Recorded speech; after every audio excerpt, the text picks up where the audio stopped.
श्री शिवाय नमोस्तभ्यम। ओम नमः शिवाय। प्रिय भक्तों, आज आप सुनेंगे सोमवार व्रत की कथा, 16 सोमवार की कथा और साथ ही शिव महापुराण की कथा के साथ आरती। तो आइए भगवान शिव की कथा को सुनते हैं। कथा को सुनने से पहले आप सभी शिव भक्तों से निवेदन है, अगर आप भगवान शिव के सच्चे भक्त हैं तो कथा को सुनने से पहले एक लाइक और कमेंट जरूर कीजिएगा। हर हर महादेव। एक बहुत धनवान साहूकार था। उसके घर में धन आदि किसी भी प्रकार की कोई कमी नहीं थी। उसको एक ही दुख था, उसके कोई पुत्र नहीं था। वह इसी चिंता में रात दिन दुखी रहता। वह पुत्र की प्राप्ति हेतु प्रत्येक सोमवार को सोमेश्वर व्रत और चंद्रदेव भगवान शिव का पूजन किया करता। वह प्रतिदिन शिव मंदिर में जाकर शिव जी की पूजा किया करता। सुबह शिवलिंग पर जल चढ़ाता, सायकाल मंदिर में दीपक जलाया करता। उसकी भक्ति भाव को देखकर एक समय श्री पार्वती जी ने शिव जी महाराज से कहा, हे महाराज, यह साहूकार आपका अनन्य भक्त है और सदैव आपका व्रत पूजन बड़ी श्रद्धा से करता है। आपको इसकी मनोकामना पूरी करनी चाहिए। शिव जी ने कहा, हे पार्वती, यह संसार कर्म क्षेत्र है। जैसे किसान खेत में बीज बोता है वैसे फल काटता है, उसी तरह इस संसार में जो जैसा करता है वैसा फल भोगता है। पार्वती जी ने आग्रह कर कहा, महाराज, जब ये आपका ऐसा भक्त है और यदि इसको किसी प्रकार का कोई दुख है तो उसे दूर करना चाहिए, क्योंकि आप सदैव अपने भक्तों पर दयालु हैं, उनके दुखों को दूर करते हैं। यदि आप ऐसा ना करेंगे तो मनुष्य आपकी सेवा पूजा क्यों करेंगे। पार्वती जी का ऐसा आग्रह देखकर भगवान शिव कहने लगे, हे पार्वती, इसके कोई पुत्र नहीं, इसी चिंता से ये दुखी रहता है। इसके भाग्य में पुत्र ना होने पर भी मैं इसको पुत्र प्राप्ति का वर देता हूँ, परंतु वह पुत्र केवल 12 वर्ष तक जीवित रहेगा। इसके बाद वह मृत्यु को प्राप्त हो जाएगा। इससे अधिक मैं इसके लिए कुछ नहीं कर सकता। यह सब बातें साहूकार सुन रहा था। इससे ना कोई प्रसन्नता हुई, ना ही कोई दुख हुआ। वह पहले जैसा शिवजी का व्रत करता रहा। कुछ काल व्यतीत हो जाने पर साहूकार की स्त्री गर्भवती हुई। 10वें महीने उसके गर्भ से एक अति सुंदर पुत्र की प्राप्ति हुई। साहूकार के घर में बहुत खुशी मनाई गई, परंतु साहूकार न उसकी केवल 12 वर्ष की आयु जान कोई अधिक प्रसन्नता नहीं की और न किसी को भेद बताया। जब वह 11 वर्ष का हो गया तो उस बालक की माता ने उसके पिता से विवाह आदि के लिए कहा, परंतु साहूकार कहने लगा, मैं अभी इसका विवाह नहीं करूंगा और काशी जी पढ़ने के लिए भेजूंगा। फिर साहूकार ने अपने साले अर्थात उस बालक के मामा को बुलाकर बहुत सा धन देकर कहा, तुम इस बालक को काशी जी पढ़ने ले जाओ। रास्ते में जिस भी स्थान पर जाना यज्ञ करते और ब्राह्मणों को भोजन कराते जाना। वह दोनों मामा भांजे सब जगह सब प्रकार के यज्ञ करते और ब्राह्मणों को भोजन कराते जा रहे थे। रास्ते में उनको एक शहर पड़ा। उस शहर के राजा की कन्या का विवाह था और दूसरे राजा का लड़का जो विवाह करने के लिए बारात लेकर आया वह एक आंख से काना था। उसके पिता को इस बात की बड़ी चिंता थी कि कहीं वर को देखकर कन्या के माता पिता विवाह में किसी प्रकार की अड़चन पैदा ना कर दें। इस कारण जब उसने अति सुंदर सेठ के लड़के को देखा तो मन में विचार किया, क्यों न इस लड़के को वर के कपड़े पहना और घोड़ी पर चढ़ाकर ले जाएं। बड़ी सुंदरता से सब कार्य हो जाएगा। वर के पिता ने सोचा, यदि विवाह कार्य भी इसी लड़के से करा दिया जाए तो क्या बुराई है। ऐसा विचार कर राजा ने लड़की और उसकी मामा से कहा, यदि आप फेरों और कन्यादान का काम भी करा दें तो आपकी बड़ी कृपा होगी। हम इसके बदले में बहुत सा धन देंगे। उन्होंने भी स्वीकार कर लिया। विवाह का कार्य भी बहुत अच्छी तरह से हो गया, परंतु जिस समय लड़का जाने लगा तो उसने राजकुमारी की चुनरी के पल्ले पर लिख दिया, तेरा विवाह तो मेरे साथ हुआ है, परंतु जिस राजकुमार के साथ तुमको भेजेंगे वह एक आंख से काना है। मैं तो काशी जी पढ़ने जा रहा हूँ। उस राजकुमारी ने जब चुनरी पर ऐसा लिखा हुआ पाया तो राजकुमार के साथ जाने से मना कर दिया और कहा, यह मेरा पति नहीं है, मेरा विवाह इसके साथ नहीं हुआ। जिसके साथ मेरा विवाह हुआ है वह तो काशी जी पढ़ने गया है। राजकुमार के माता पिता ने अपनी कन्या को विदा नहीं किया और बारात वापस चली गई। उधर वह सेठ का लड़का और उसका मामा काशी जी पहुंच गए। वहां जाकर उन्होंने यज्ञ करना, लड़के ने पढ़ना शुरू कर दिया। जब लड़के की आयु 12 वर्ष की हो गई, उस दिन भी उन्होंने यज्ञ रचा रखा था। लड़के ने अपने मामा से कहा, मामा जी, आज तो मेरी तबीयत ठीक नहीं। मामा ने कहा, अंदर जाकर सो जाओ। लड़का अंदर जाकर सो गया। थोड़ी देर में उसके प्राण निकल गए। जब उसके मामा ने आकर देखा, वह तो मुर्दा पड़ा है। बहुत दुख हुआ और सोचा, मैं अभी रोना पीटना मचा दूंगा तो यज्ञ का कार्य अधूरा रह जाएगा। इसलिए उसने जल्दी से यज्ञ का कार्य समाप्त कर ब्राह्मणों के जाने के बाद रोना पीटना आरंभ किया। संयोगवश उसी समय शिव पार्वती जी उधर से जा रहे थे। जब उन्होंने जोर जोर से रोने पीटने की आवाज सुनी तो पार्वती जी कहने लगी, महाराज, कोई दुखिया रो रहा है, इसके कष्ट दूर करो। तब शिव जी बोले, इसकी आयु इतनी ही थी, सो भोग चुका। पार्वती जी ने कहा, महाराज, कृपया करके इस बार इसे आयु दो, नहीं तो इसके माता पिता तड़प तड़प कर मर जाएंगे। पार्वती जी के इस प्रकार बार बार आग्रह करने पर शिव जी ने उसको वरदान दिया और शिव जी महाराज की कृपा से लड़का जीवित हो गया। शिव पार्वती जी कैलाश चले गए। कुछ दिन बाद लड़का और मामा उसी प्रकार यज्ञ करते हुए अपने घर की ओर चल पड़े। रास्ते में उसी शहर में आए जहां विवाह हुआ था। वहां आकर उन्होंने यज्ञ किया। लड़की का ससुर यज्ञ में आया। उसने लड़के को पहचान लिया और अपनी महल में ले जाकर बड़ी खातिर की। कुछ दिन बाद बहुत से दास दासियों के साथ आदर पूर्वक लड़की और जमाई को विदा किया। जब वे अपने शहर के निकट आए तो मामा ने कहा, मैं पहले तुम्हारे घर जाकर सबको खबर कर आता हूँ। उस समय लड़के के माता पिता अपने घर की छत पर बैठे हुए थे। उन्होंने प्रण कर रखा था, यदि हमारा पुत्र सकुशल वापस घर आएगा तो राजी खुशी नीचे उतर आएंगे, नहीं तो छत से ही कूदकर अपने प्राण दे देंगे।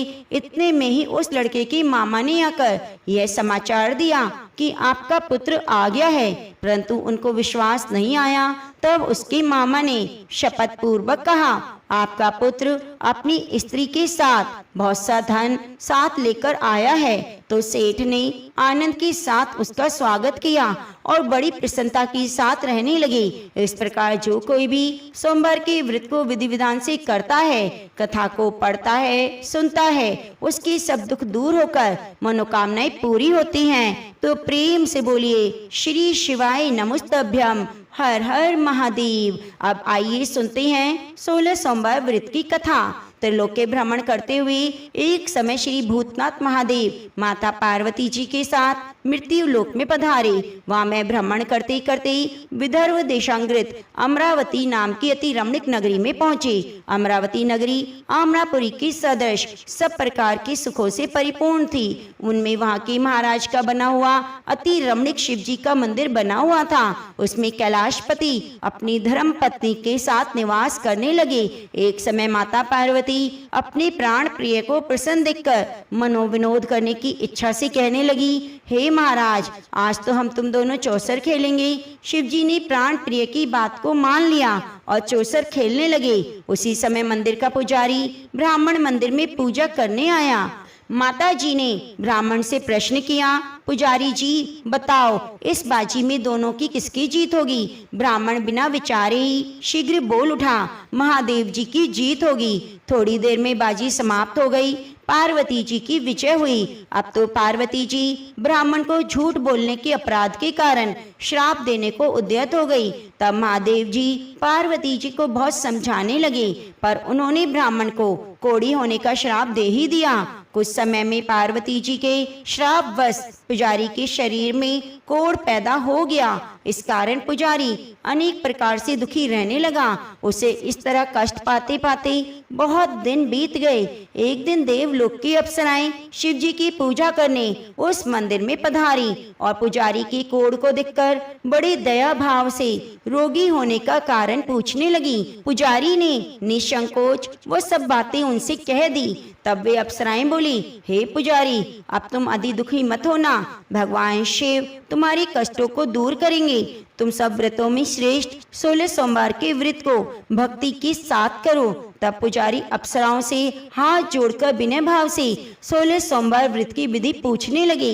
अप्सराएं बोली, जिस दिन सोमवार हो उस दिन भक्ति भाव के साथ व्रत करो, स्वच्छ वस्त्र पहनो, अच्छे बिने स्वच्छ गेहूं का आधा सेर आटा लेकर 3 अंगा बनाओ, घी गुड़ दीप नैवेद्य पुंगी फल बेल पत्र जनेऊ जोड़ा चंदन अक्षय पुष्प आदि के द्वारा प्रदोष काल में भगवान शंकर का विधि पूर्वक पूजन करो। उसके बाद अंगाओं में से एक शिव जी को अर्पण करो, बाकी 2 को शिव जी का प्रसाद समझकर उपस्थित जनों में बांट दो। आप भी प्रसाद लो। इस विधि से 16 सोमवार व्रत करो।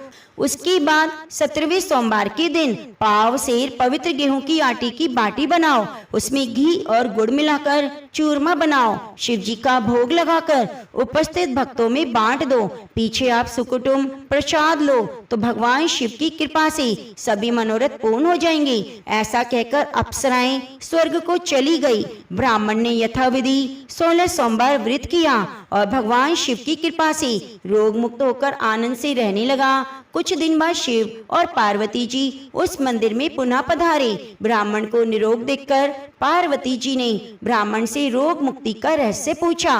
ब्राह्मण ने 16 सोमवार व्रत करने की बात बताई। अब तो पार्वती जी ने ब्राह्मण से व्रत की विधि पूछी। उन्होंने स्वयं भी इस व्रत को किया। व्रत के प्रभाव से उनके रूठे हुए पुत्र स्वामी कार्तिकेय स्वयं माता के पास मिलने आए। कार्तिकेय को अपने इस विचार परिवर्तन का रहस्य जानने की इच्छा हुई। माता से बोले, हे माता जी, आपने ऐसा कौन सा उपाय किया जिससे मेरा मन आपकी ओर आकर्षित हुआ? पार्वती जी ने 16 सोमवार की कथा उनको कह सुनाई। तब कार्तिकेय जी बोले, हे माता, मैं भी इस व्रत को विधि पूर्वक करूंगा, क्योंकि मेरा प्रिय मित्र ब्राह्मण बहुत दुखी दिल से परदेश गया है। मुझे उससे मिलने की प्रबल इच्छा है। तब कार्तिकेय ने इस व्रत को किया और प्रिय मित्र वापिस आ गया। मित्र ने इस आकस्मिक मिलन का भेद कार्तिकेय से पूछा तो वे बोले, हे मित्र, हमने तुम्हारे आने की इच्छा से 16 सोमवार का व्रत किया। यह उसी का प्रभाव है। ब्राह्मण पुत्र को अपने विवाह की बड़ी इच्छा थी। कार्तिकेय से व्रत की विधि पूछी। उसने यथाविधि व्रत किया। कुछ समय बाद वह ब्राह्मण किसी कार्यवश विदेश गया। वहाँ के राजा की पुत्री का स्वयंवर था। राजा ने प्रण किया था कि जिस राजकुमार के गले में सब प्रकार से श्रृंगारित हथनी माला डालेगी, मैं उसी के साथ अपनी प्यारी पुत्री का विवाह करूंगा। शिवजी की कृपा से ब्राह्मण भी स्वयंवर देखने की इच्छा से राजसभा में एक और बैठ गया। नियत समय पर हथनी आई और उसने जयमाला उस ब्राह्मण के गले में डाल दी। राजा ने प्रतिज्ञा के अनुसार बड़ी धूमधाम से कन्या का विवाह उस ब्राह्मण के साथ कर दिया और बहुत सा धन सामान दिया। ब्राह्मण सुंदर राजकन्या पाकर सुख से जीवन व्यतीत करने लगा। एक दिन राजकन्या ने अपने पति से प्रश्न किया, हे प्राणनाथ, आपने ऐसा कौन सा भारी पुण्य किया जिसके प्रभाव से हथनी ने सब राजकुमारों को छोड़कर आपको वरण किया? ब्राह्मण बोला, हे प्राण प्रिय, मैंने अपने प्रिय मित्र कार्तिकेय की कथा अनुसार 16 सोमवार का व्रत किया। उसी के प्रभाव से मुझे तुम जैसी रूपवान लक्ष्मी प्राप्त हुई। व्रत की महिमा सुनकर राजकन्या को बड़ा आश्चर्य हुआ। वह भी पुत्र की कामना करके व्रत करने लगी। शिव जी की दया से उसके गर्भ से एक अति सुंदर सुशील धर्मात्मा विद्वान पुत्र उत्पन्न हुआ। माता पिता दोनों उस पुत्र को पाकर अति प्रसन्न हुए। लालन पालन भली प्रकार करने लगे। जब पुत्र समझदार हुआ तो एक दिन उसने माता से पूछा, आपने कौन सा तप किया था जो मेरे जैसा पुत्र आपको प्राप्त हुआ? माता ने अपने किए हुए 16 सोमवार व्रत की बात बताई। पुत्र ने ऐसे सरल व्रत को सब तरह के मनोरथ को पूर्ण करने वाला सुना तो वह भी इस व्रत को राज्य अधिकार पाने की इच्छा से प्रत्येक सोमवार को करने लगा। उसी समय देश के वृत्त राजा के दूतों ने आकर उसको अपने राजा की कन्या के लिए वरण कर लिया। राजा ने अपनी पुत्री का विवाह ऐसे सर्वगुण संपन्न ब्राह्मण युवक के साथ करके बड़ा सुख माना। वृद्ध राजा के देवलोक जाने पर वह ब्राह्मण गद्दी पर बिठाया गया। क्योंकि दिवंगत राजा के कोई पुत्र नहीं था। राजा बनने के बाद भी वे ब्राह्मण अपने 16 सोमवार के व्रत को करता रहा। जब 17वां सोमवार आया तो राजा ने अपनी प्रियतमा से पूजन सामग्री लेकर शिवालय में चलने के लिए कहा, परंतु राजकन्या ने उसकी आज्ञा की परवाह नहीं की। दास दासियों द्वारा सभी सामग्री शिवालय में भिजवा दी। आप नहीं गई। जब राजा ने शिव जी का पूजन समाप्त किया तब एक आकाशवाणी राजा के प्रति हुई। राजा ने सुना, हे राजा, अपनी इस रानी को निकाल दो, नहीं तो तुम्हारा सर्वनाश कर देगी। आकाशवाणी सुनकर राजा के तो आश्चर्य का ठिकाना नहीं रहा। राजा तत्काल मंत्रणा कक्ष में आया और सभासदों को बुलाकर पूछने लगा, हे मंत्रियों, मुझे आज शिव जी की आकाशवाणी हुई कि राजा तो इस रानी को निकाल दे, नहीं तो ये तेरा सर्वनाश कर देगी। मंत्री आदि सभी विस्मय में डूब गए। उन्होंने सोचा, ब्राह्मण को जिस कन्या के कारण राज्य मिला है उसी को निकालने का जाल रच रहा है। अंत में राजा ने रानी को अपने यहाँ से निकाल दिया। रानी दुखी हृदय भाग्य को कोसती हुई महल से चल पड़ी। बिना चप्पल, फटी वस्त्र, भूख से दुखी धीरे धीरे चलकर दूसरे नगर में पहुंची। वहां एक बुढ़िया सूत काट कर बेचने जा रही थी। रानी की करुण दशा देखकर बुढ़िया बोली, चल तू मेरे साथ सूत बिकवा दे, मैं वृद्धा हूँ, भाव करना नहीं जानती। बुढ़िया की यह बात सुनकर रानी ने बुढ़िया के सिर से सूत की पोटली उतारकर अपने सर पर रख ली। थोड़ी देर में ऐसी आंधी आई कि रानी के सिर से सूत की पोटली उड़ गई। बेचारी बुढ़िया पछताती रह गई। रानी को अपने सास से दूर रहने को कह दिया। अब रानी एक तेली के घर गई। तेली के सभी मटके शिव जी के प्रकोप के कारण उसी समय चटक गए। ऐसी दशा देखकर तेली ने रानी को अपने घर से तत्काल निकाल दिया। इस प्रकार रानी अत्यंत दुख पाती हुई नदी के तट पर गई तो नदी का सभी जल सूख गया। उसके बाद रानी एक वन में गई। वहां जाकर सरोवर में सीढ़ियों से उतरकर रानी जल पीने को गई तो उसके हाथ से स्पर्श होते ही सरोवर का नील कमल सदृश जल असंख्य कीड़ों में गंदला हो गया। रानी ने भाग्य पर दोषारोपण करते हुए उस जल को पिया। किसी पेड़ की शीतल छाया में विश्राम करना चाहा। रानी जिस पेड़ के नीचे जाती उस पेड़ के पत्ते तत्काल ही गिर जाते। अपने वन, सरोवर और जल की ऐसी दशा देखकर उस वन में अपनी गौओं को चराने और पानी पिलाने वाले ग्वाले बड़े दुखी हुए। ग्वाले रानी को पकड़कर जंगल में स्थित मंदिर के पुजारी के पास ले गए। उन्होंने सभी बातें पुजारी जी को बताई। रानी के मुख की कांति और शरीर की शोभा को देखकर पुजारी जी जान गए कि ये कोई विपत्ति की मारी अबला है। ऐसा सोचकर पुजारी जी ने रानी से कहा, पुत्री, मैं तुमको पुत्री के समान रखूंगा, मेरे आश्रम में रहो। पुजारी के ऐसे वचन सुनकर रानी को धीरज हुआ। आश्रम में रहने लगी, परंतु आश्रम में रानी जो भोजन बनाती कीड़े पड़ जाते, जल भरकर लाती कीड़े पड़ जाते। अब तो पुजारी जी भी बहुत दुखी हुए। उन्होंने रानी से पूछा, बेटी, तेरे पर कौन से देवता का कोप है जिससे तेरी ऐसी दशा हुई? पुजारी की बात सुनकर रानी ने शिव जी की पूजा को ना जाने की बात सुनाई तो पुजारी जी शिव जी महाराज की अनेक प्रकार से स्तुति करते हुए रानी से बोले, हे बेटी, तुम सब मनोरथों को पूर्ण करने वाले 16 सोमवार व्रत को करो, इसके प्रभाव से तुम अपने कष्ट से मुक्त हो जाओगी। पुजारी की बात सुनकर रानी ने 16 सोमवार व्रत को विधिवत संपन्न किया। 17वें सोमवार को पूजन के प्रभाव से राजा के हृदय में विचार उत्पन्न हुआ कि रानी को गए बहुत समय व्यतीत हो गया, न जाने कहां कहां भटकती होगी, उसे ढूंढवाना चाहिए। ऐसा विचार करके राजा ने रानी को तलाश करके चारों दिशाओं में दूत भेजे। दूत तलाश करते हुए पुजारी के आश्रम में पहुंचे। वहां रानी को पाकर वे पुजारी से रानी को मांगने लगे। पुजारी ने उनसे मना कर दिया। दूत चुपचाप लौट गए। राजा के पास आकर रानी का हाल बताया। रानी का पता पाकर राजा स्वयं पुजारी के आश्रम में गए और पुजारी से प्रार्थना करने लगे, महाराज, जो बाई जी आपके आश्रम में रहती है वह मेरी पत्नी है। शिव जी के प्रकोप से मैंने उसको त्याग दिया था। अब इस पर से शिव जी का प्रकोप शांत हो गया है, इसलिए लिवाने आया हूँ। आप इसे मेरे साथ जाने की आज्ञा दे दीजिए।